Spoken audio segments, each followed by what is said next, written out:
श्यामल जी, आपकी ओर से सर आपकी ओर से आंदोलन तो बहुत किए जाते हैं और कई बार आप धरने में बैठ जाते हैं, कई बार आमरण अनशन वगैरह चलता रहता है। किसानों की लड़ाई लड़ रहे हैं आप, लेकिन वो मंजिल तक नहीं पहुंच पाती है। अभी यही ईआरसीबी का मुद्दा भी आपने काफ़ी तेज़ी से उठाया था, खूब लड़ाई लड़ी, लेकिन दांत के तीन पात रहे। इसी तरह से आज की परिस्थितियों को देखते हुए वर्तमान में व्यक्ति कैसे जी रहा है, अपन मानते हैं कि अपन गाँव बंद करा देंगे, घर बंद नहीं होते हैं, आप गांव बंद करने की बात कर रहे हैं। ये सक्सेस कैसे हो पाएंगे? संशय है, उसे दूर करें। आपने बहुत सही प्रश्न किया है जी और इन प्रश्नों से हमको सीखने को भी मिलता है। पहली बात, 2010 से हमने एमएसपी का आंदोलन शुरू किया। जी ये दूध से शुरू हुआ और एक पीड़ा में से शुरू हुआ। उस समय मूंगों का जो दाम था एमएसपी, उससे आधे दामों पर मूंग बिक रहा था। किसानों की आंखों में खून के आंसू थे। वहाँ से आंदोलन शुरू हुआ और आज देशव्यापी आंदोलन है। सबसे बड़ा मुद्दा, सबसे ज्वलंत मुद्दा है।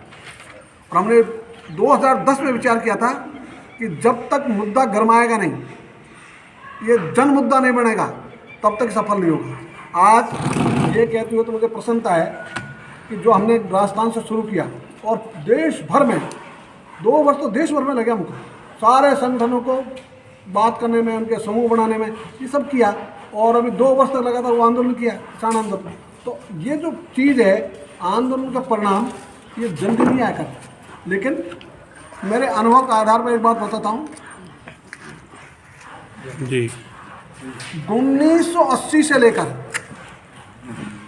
अब तक हमने जितने आंदोलन किए, उसकी सक्सेस रेट 99%।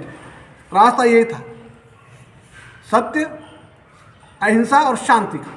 इसी रास्ते से हम जीते हैं। ये ठीक बात है, कई के परिणाम देर से आते हैं, जल्दी नहीं आते।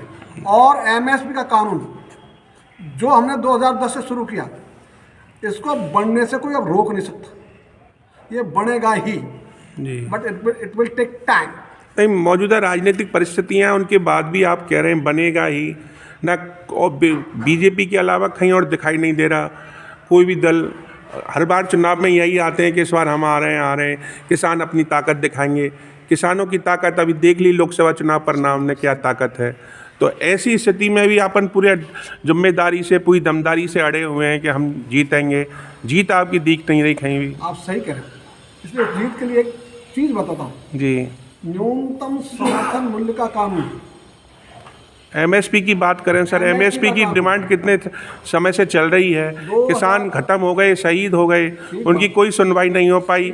और अपन सोच रहे थे कि किसान इस बार भाजपा को जो मुंह तोड़ जवाब देंगे, वो जवाब मिल नहीं पाया। आगे यूपी के चुनाव आ रहे हैं, बिहार के आ रहे हैं, वही अपन अपेक्षा करके बैठ जाते हैं सर। आप सही कह रहे हैं। किसानों को या तो अपन एकजुट नहीं कर पा रहे हैं, या फिर किसान आपकी बात के लिए अनुकूल नहीं है। दोनों ही बात सही है जी, इसमें कोई गलत नहीं कह रहे आप, तथ्यतः सही है। इसलिए हम ये चाहेंगे, ये कानून राज्य बनाए, संविधान ये कहता है जी, और और राज्यों में भी एक पार्टी की सरकार नहीं, अनेक पार्टियों की सरकार है। तो हमने ये कहा कि भाई ये कानून तो कोई भी राज्य बना सकता है। और विधानसभा चुनाव से हमने ये कहा कि इस कानून की जो बात करेंगे हम उसके साथ खड़े होंगे। अच्छी बात ये हुई कि कांग्रेस ने विधानसभा चुनाव में अपना घोषणा पत्र इसको डाला, लेकिन कब डाला? 3 दिन पहले चुनाव के, तो उसका परिणाम नहीं दिखा।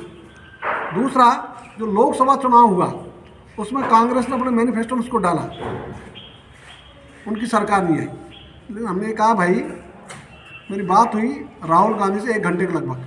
मैंने कहा आप ये जो दूसरों पर टोपी लगाते हो, क्यों रख रहे हो दूसरों टोपी? ये काम तो आप ही कर सकते हो। अभी 3 राज्यों में कांग्रेस की सरकार है और कर्नाटक में उनका राष्ट्रीय अध्यक्ष है जी, तो वहीं ले आए ना इस कानून को। और एक यदि प्रदेश में कानून आ गया एक राज्य में, तो सरकार कटघरे में आ जाएगी, दबाव में आ जाएगी। इसलिए इस पर भी हम लग रहे हैं। तो हम लगातार उनसे भी संवाद करते हैं, कई पार्टियां, उन सबसे संवाद करते हैं।